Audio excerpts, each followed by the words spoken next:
The Settings menu lets you customize certain aspects of your service.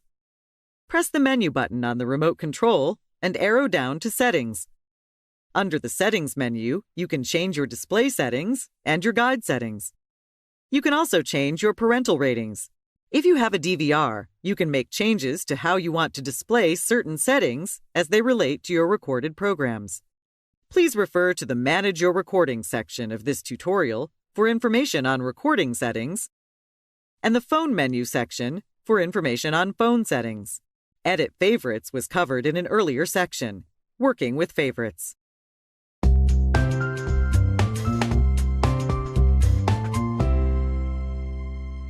If you arrow to the right and highlight Display Settings and press OK, you can change how the set-top box should display specific items. For each option, simply use the arrow buttons to see available choices. You can turn closed captioning on or off, change the audio language and audio format, and change the connector and TV output type. For example, you would need to display an HD TV in 16:9 and a regular television in 4:3. Here, you can also change your conversion mode and output resolution. Typically, these are items set at the time of installation and then left alone. You can also disable the auto standby or set it to after 10 hours. Once you have made changes, highlight Save and press the OK button on your remote. If you are afraid you have made changes that you do not want, you can always exit without saving your changes.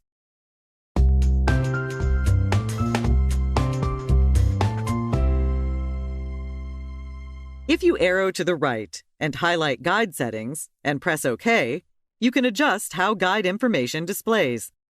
The default guide setting determines how you prefer to display the guide when you press the Guide button one time. Your options are Full Screen and Corner Screen Guide. The After Changing Channel field determines what you want to do when you change a channel. Should the guide stay open, or should it close as soon as you select a channel? The settings for Remember Channel filters are yes or no. If set to yes, the service will remember when you have selected a favorites list and keep you in that list. You can also adjust how many columns and rows are displayed in the time guide. For example, if the guide is set to 3:3, the guide shows less information and the text is a little larger on the screen. If your TV is small, you might want to change to this option. Likewise, you may want to show more information on the screen by setting it to 6 rows and 6 columns, and the guide shows more information per screen with smaller text. It's all a matter of preference. Inactivity timeout refers to how long the service will wait for a key to be pressed before the set-top box times out and closes the menu. Options range from 1 second to 2 minutes to never. If never is selected, you'll always need to press exit to clear the screen. You can adjust scrolling behavior so you can scroll through channels in the guide either by channel or page by page.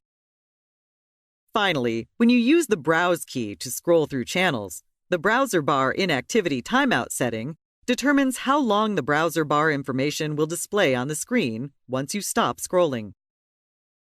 If you are afraid you have made changes that you do not want, you can always exit without saving your changes, or highlight Default and press the OK button on your remote control to go back to the factory-defined settings.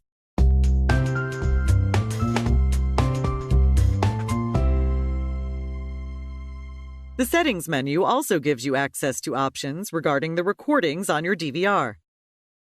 From the main menu, highlight Settings, arrow to the right, and select Recording to change settings related to your recorded programs. You can group your titles by program within a specific folder by choosing Yes.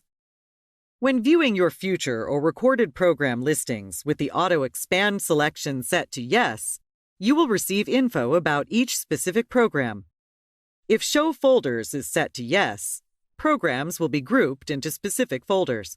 If Show Folders is set to No, all programs will be displayed individually. When watching a recorded program or viewing your lists of future and already recorded programs, you can choose how long you want the playback bar to display before automatically closing.